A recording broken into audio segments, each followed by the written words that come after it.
Hey guys, welcome back to Genealogy and Chronology. Today we are back to Middle Earth and we will be discussing about the Royal House of Numenor. If you haven't yet checked out my channel, I suggest you to go and watch my other videos in the Middle Earth series where I have discussed about the Royal House of Arnor, Arthedain, Gondor and the list of chieftains of Dunedain. If you are not a subscriber, please consider subscribing as I will be posting at least 2 videos each month. Let's move on to today's topic. Eärendil the Half-Elven was Prince of Gondolin, born to Tuor and Idril.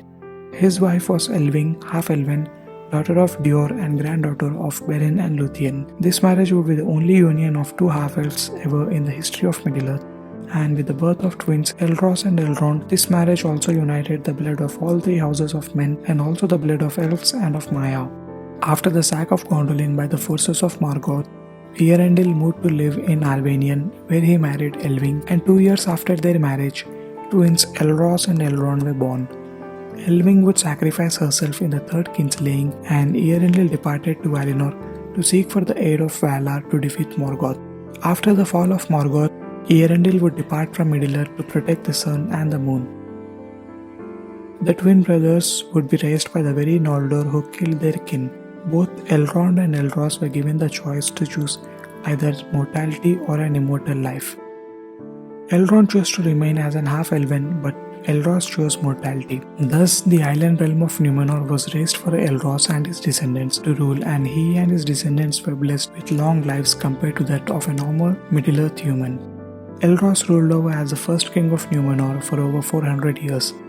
Upon his death, his son Vardamir Nolimon inherited the throne, but he immediately abdicated the throne in favor of his son Tar Amandil. At this point, one thing that I would like to highlight about Numenorian tradition is that the kings would abdicate the throne in favor of their sons instead of ruling until their death. This was simply because they lived for around 400 years and desired for peace from office in old age. But in later years, that would change as each passing king lived for lesser and lesser years. Tar Amandil was succeeded by Tar Elendil as the fourth king. Tar Elendil's eldest child was Princess Silmarine.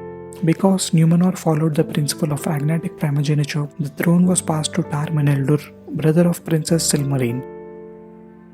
Tar Elendil, for the love of his eldest daughter, assigned the lordship of Anduin to the heirs of Princess Silmarine and her husband Ilatan. We will discuss about her descendants in the later part of the video. Tar Meneldur reigned as the fifth king of Numenor, and during his reign, Numenorians began revisiting Middle-earth. Tar Meneldur was succeeded by Tar Eldarion. Tar Eldarion had only one daughter, and he changed the rules of succession from agnatic primogeniture to that of fully equal primogeniture.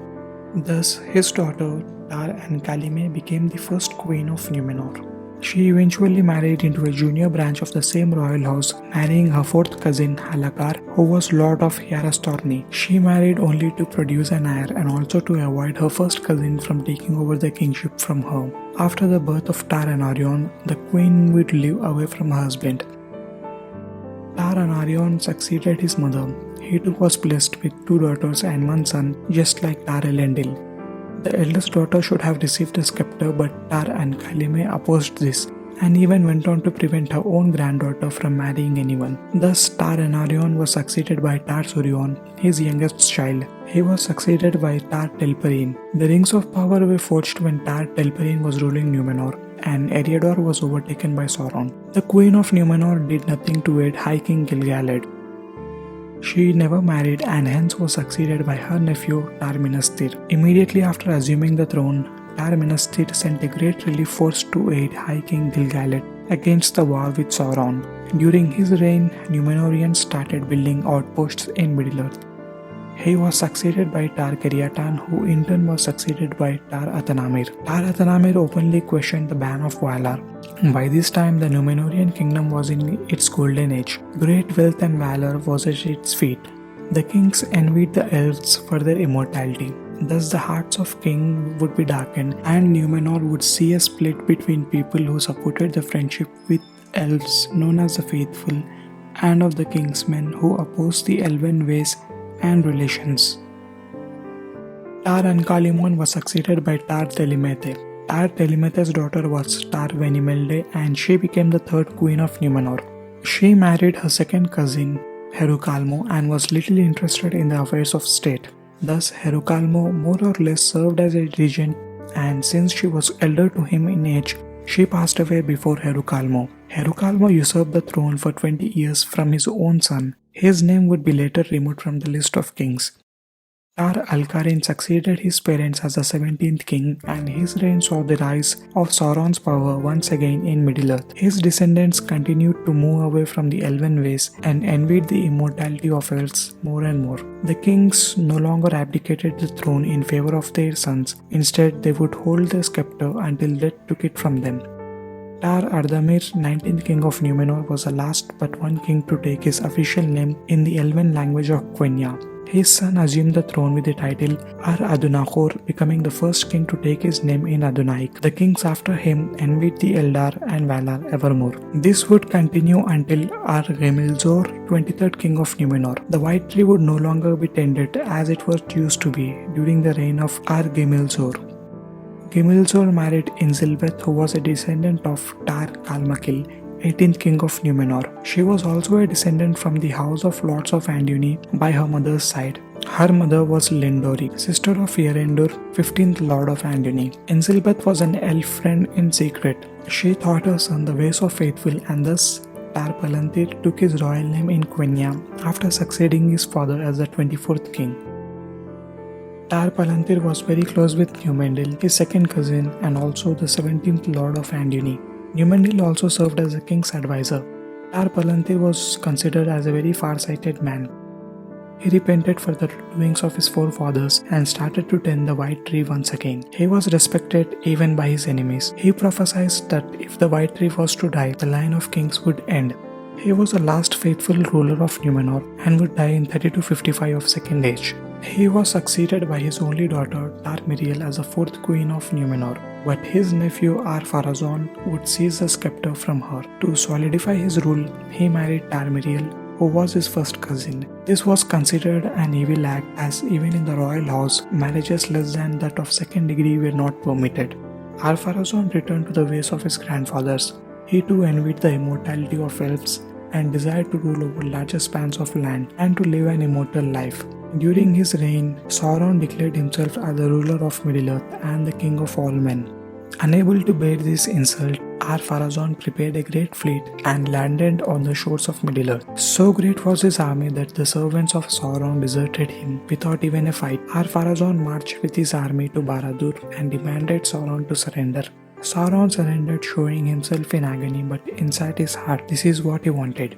Sauron was taken back to Numenor as a captive. With his lies, malice and distortions, Sauron rose from a captive to the rank of a chief advisor to the king in just 3 years.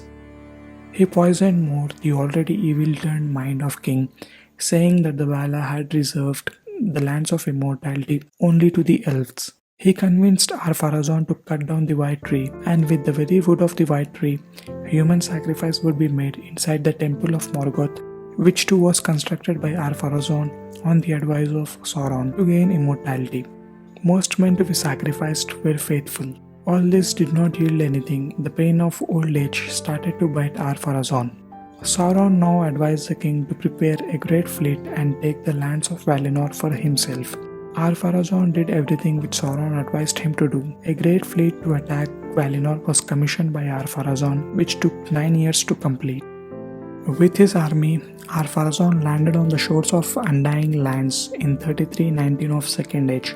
The Valar did not wish to fight against the Númenóreans. They prayed to Ilúvatar, who intervened and sank the whole fleet of Ar-Pharazôn to the depths of ocean. Númenor too was sank down, bringing an end to the island realm, its queen and its inhabitants, save for a few. Sauron went down with the downfall of Númenor and suffered the loss of his fair form, but his spirit survived.